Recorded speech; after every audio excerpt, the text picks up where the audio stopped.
Okay, so let's talk a little bit about this regulator that we're going to be building tonight. So the heart of the regulator is this part in the middle. This block right here is the regulator chip. Okay? So this is a little tiny chip. This is a low power brain essentially that controls the high power parts of the regulator. Okay, so this is just a little tiny chip. It doesn't really have very much power to it. It can't really handle much, but it has the smarts inside of it. So it does all the processing and makes all the decisions, and then it controls the higher power components. Okay? So the chip is the heart of it.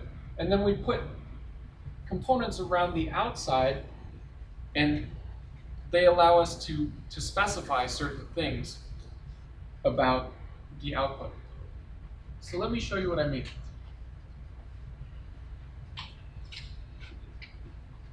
First of all, there's a component that allows us to set how much voltage we're going to get out. There's a couple components that we use. Okay? So the output is over here. In this case, we're going to have 5 volts. Let's see how we get that 5 volts out. Okay? The part that's actually making the decision is down here. This little comparison module inside the chip makes the decision about whether to put out more voltage or less voltage. Okay? So if the voltage coming in is less than 2 volts, basically it's always trying to keep the voltage coming in at 2 volts, or 2.5 volts, I'm sorry. It's always trying to keep it at 2.5 volts. If it's less than that, it turns the output on more. If it's greater than 2.5 volts, it turns the output on less. Okay? It controls the output through this thing up here, which is basically an electronic switch. It's called a MOSFET. We'll talk more about those later in the semester, but it's basically an electronic switch. So if this thing is getting less than 2.5 volts, it turns the switch on more. If it's getting more than 2.5 volts, it turns the switch on less. It has a smaller duty cycle. Okay? So let's see where it's getting its reference from. It's getting its reference from this part over here, which is connected over to our output. So we've got our 5 volt output, and that's going on a wire over here. And then it's connected through these 2 resistors. Yes, exactly. So what is that called when you have 2 resistors in series? Voltage divider. A voltage divider, exactly. So a voltage divider takes a voltage and divides it. In this case, well, it always works so that part of the voltage goes across one resistor and part of it goes across the other resistor. In this case, both resistors are the same value, so they both get the same amount of voltage. Yeah. So could you use any resistors there as long as they're the same value, or did it have to be the 5.1 K ohm ones? Well, right. So I think you want the total to add up to about 10,000 volts. Okay. But they don't have to be the same value. In this case, they are the same value. So what we know that we're going to have 2.5 volts there, and these 2 are the same value. So there's going to be 2.5 volts there also. So then we get 5 volts at our output. What if we wanted to have 10 volts at our output? Could we pick 2 resistors that would give us 10 volts at our output? So they wouldn't be 5.1 and 5.1 anymore. So 5.1 K, so are you talking 2.5 K? Yeah, so you could have 2.5 kilo ohms down there, and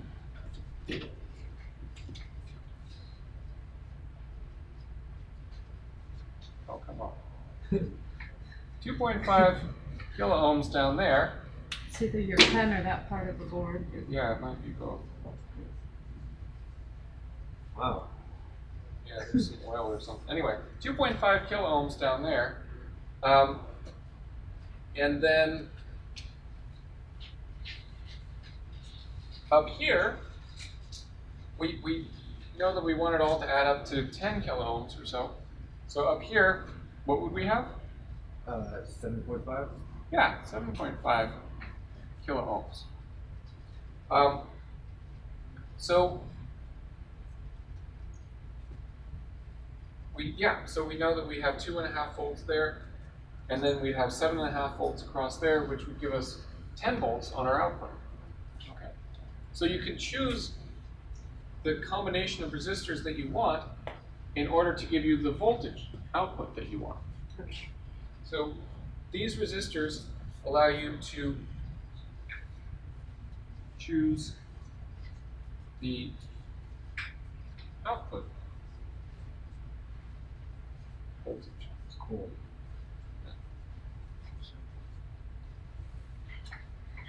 Yeah, simple looking at it like this, but when you look at the power supply, it's not simple. Saying it's like the idea. Yeah. Really. Right. No, I know. Yeah. Some smart people came up with these designs. Yeah. All right, so that allows you to choose the output voltage. We said that this is a switch that we'll call it the output switch. It turns the output on or off, right? Now, in the video, they said that the output gets switched on and off really fast. 20 kilohertz, 50 kilohertz, up to a megahertz. There has to be something that determines what that frequency is. So this combination of capacitor and resistor work together to determine that frequency.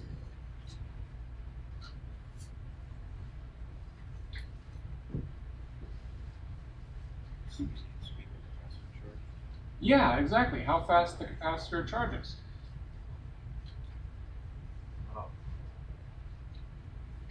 Remember, a capacitor stores electricity kind of like a barrel stores water. A bigger capacitor can store more electricity, and so it takes longer to fill up, just like a bigger barrel would take longer to fill up with water. And the resistor is kind of like the hose that you use. So a small resistance allows a lot of electricity to flow through, so it fills the capacitor up quickly. It's like a really big hose, like a fire hose. A big resistor only allows a small amount of electricity through, takes a long time to fill up the capacitor, almost like filling it up through a drinking straw, right? Filling up a barrel with a drinking straw. So the capacitor is like the size of the barrel, and then the resistor is like the size of the hose that you're using to fill up the barrel. So together, so what happens is that the oscillator looks at whether the capacitor is charged up or not. If it's not charged up, then it starts to charge it up like this, and it gets more and more full and more and more full, and eventually at some point, the oscillator says, okay, it's full enough, I'm going to start discharging. And then it starts discharging that capacitor through the resistor. Then eventually it gets down to the starting point again and says, okay, now it's time to charge up again. And it charges up and charges up and charges up, and then it discharges and discharges and discharges. So the oscillator keeps charging and discharging the circuit. And you can pick different values of resistor and capacitor to give you a different frequency of charging and discharging. Does that make sense? Yeah. So if we swapped it down to like a 1K resistor, then it would be super fast. Right, it would charge 10 times faster. Yeah. And you said that's controlling the switch. What is that controlling? The output switch? That's controlling the frequency of the output. Frequency. Yeah. So actual frequency. You can't do any frequency, right? Right, right, In almost certain frequency when you can. That's true. right, right. And so what happens is that the output looks something like this. It's low for a while, and then it goes high, and then it goes back down low, and like this. And when you only want a small amount of voltage out, you might have a short duty cycle like this. It'd be on for a short time and off for most of the time. But then when you wanted to have more voltage out, it would be on for longer and off for less time, Okay. and so on. So the combination of resistor and capacitor determines the frequency, the length of time in between each of these rises in voltage. Okay. All right, so that's how we set the frequency. And this is what the output looks like right after this switch. It's these on-off pulses. Okay? But we're trying to get a nice, clean DC voltage coming out of the final output. So what do we need to do to this square wave to turn it into a nice, clean, flat DC? A filter. Yeah, a filter. Right. And that's what this is right here. This inductor and this capacitor act together to form a filter.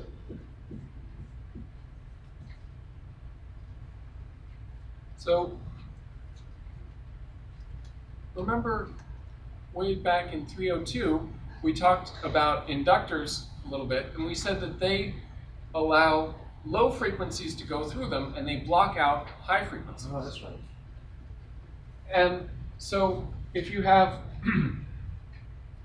a high frequency signal here, the inductor acts to smooth it out a little bit. So instead of going up and down like this, it goes, something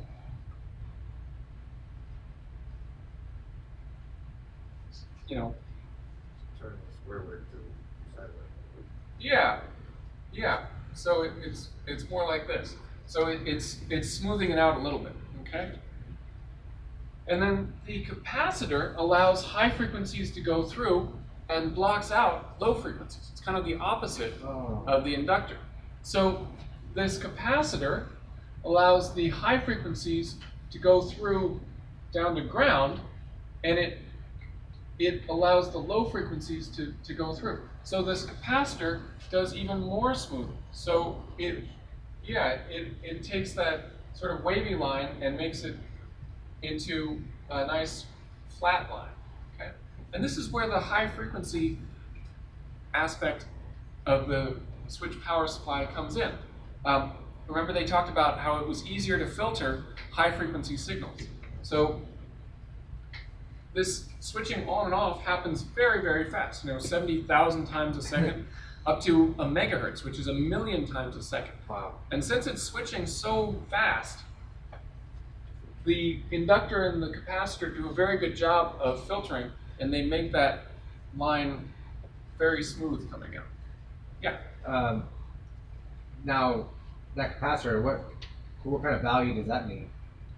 Does that matter, or is it?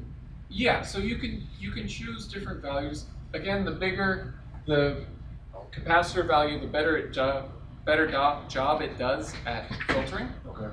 And So that one you want a relatively, probably bigger size capacitor? Or? Yeah, so generally a bigger capacitor does better filtering, but bigger capacitors cost more and they take up more room. So it's always a trade-off. Okay. You just have to figure out. And the same thing for the inductor. Bigger inductors do a better job at filtering, but they're more expensive, take up more room. So you kind of have to figure out how good is good enough on your output, and that's how you pick the values.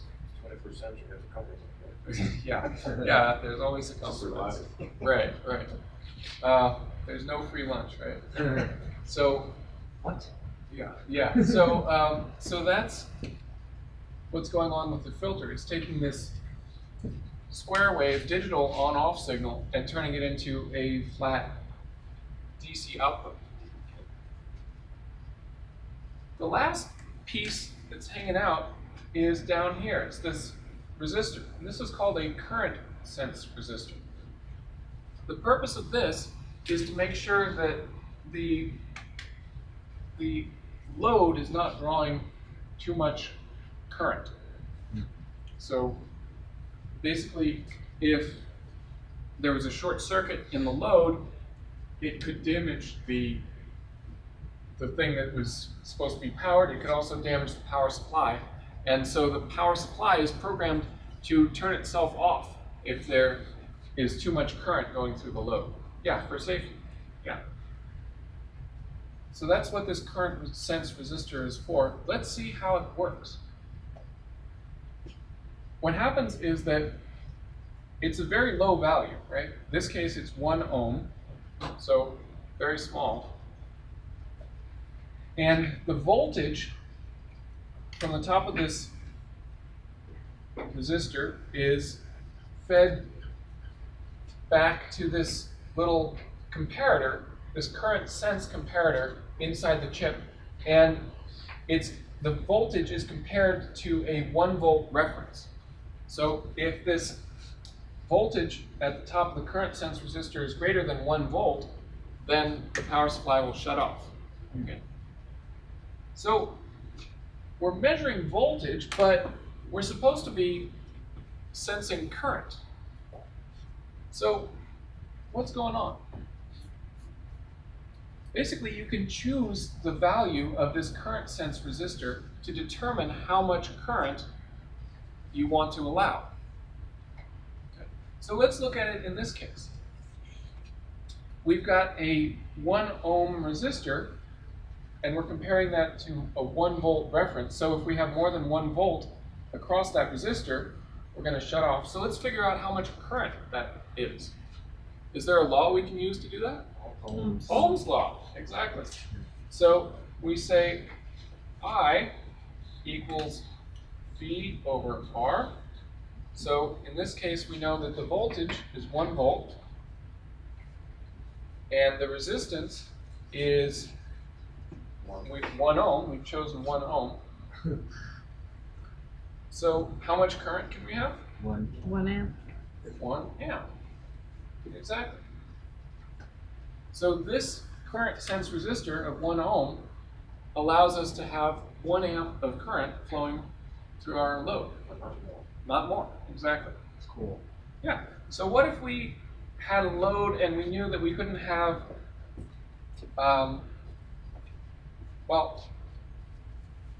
we knew that we couldn't have more than a half of an amp flowing through our load. Could we use Ohm's law to choose a current sense resistor for that? Yeah. So we know, well, let's see. So in this case, we're trying to figure out what R is. So in this case, R equals V, and then,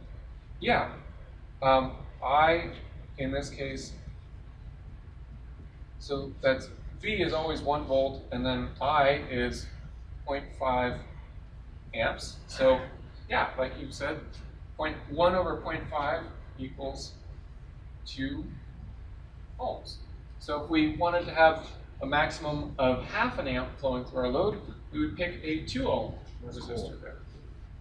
So you can choose this resistor in order to determine how much current you want to allow. Yeah. And then you just base that based off of whatever that's rated for, or we try to go the chip. Whatever. Or, well, the chip is not the limiting factor here, Oh, no. really. It's because the chip. Remember, the chip is not actually handling that's right. hardly any of the current.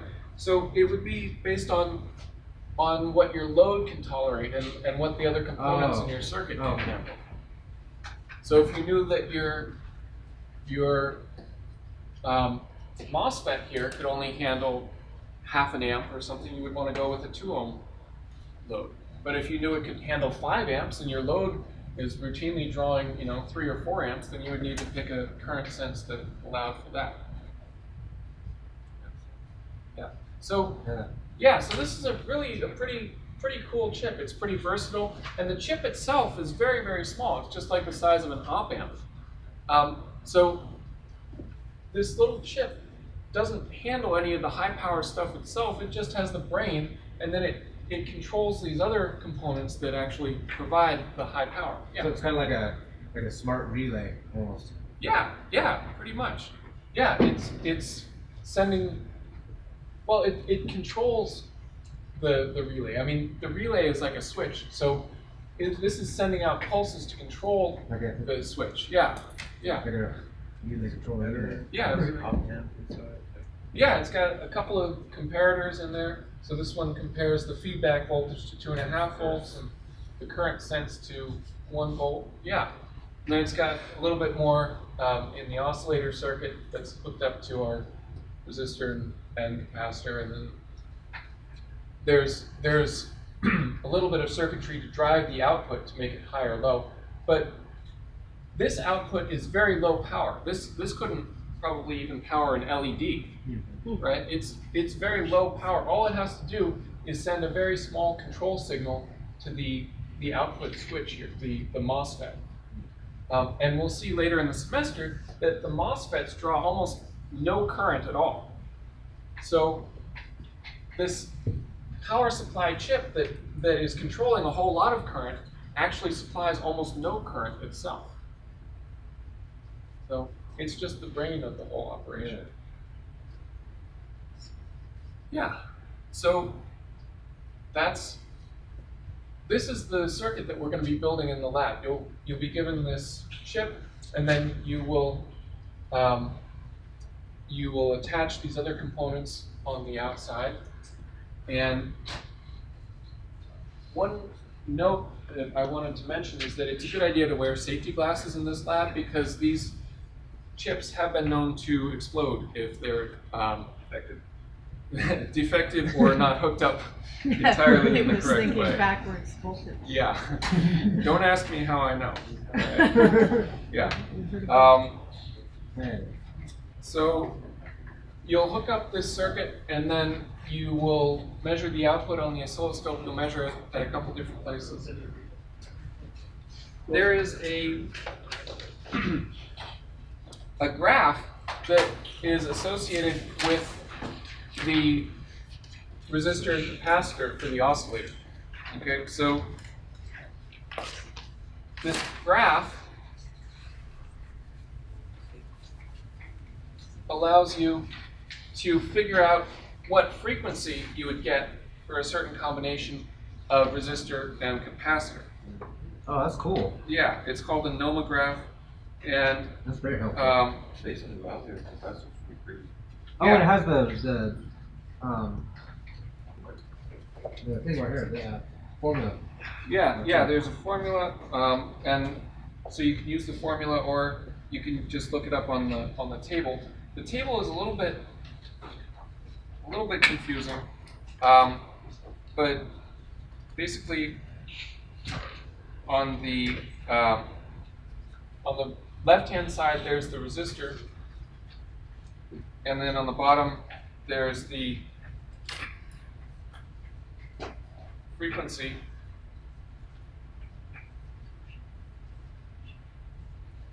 And then there are these lines for the capacitor going across like this. So like this is a 10 nanofarad capacitor. This is a picofarad.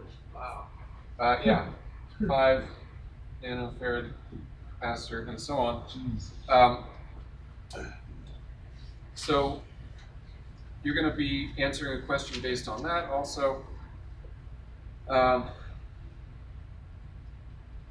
And then you're going to be looking at the switching transistor gate signal. So this is the gate on the MOSFET. So when it asks you to look at the gate signal, you're going to be looking at the signal right there. There's a diagram that shows you the actual transistor, or the MOSFET. Yes. Yeah, So G is the gate. yeah. So, right. It looks like this. This is the gate, drain, and then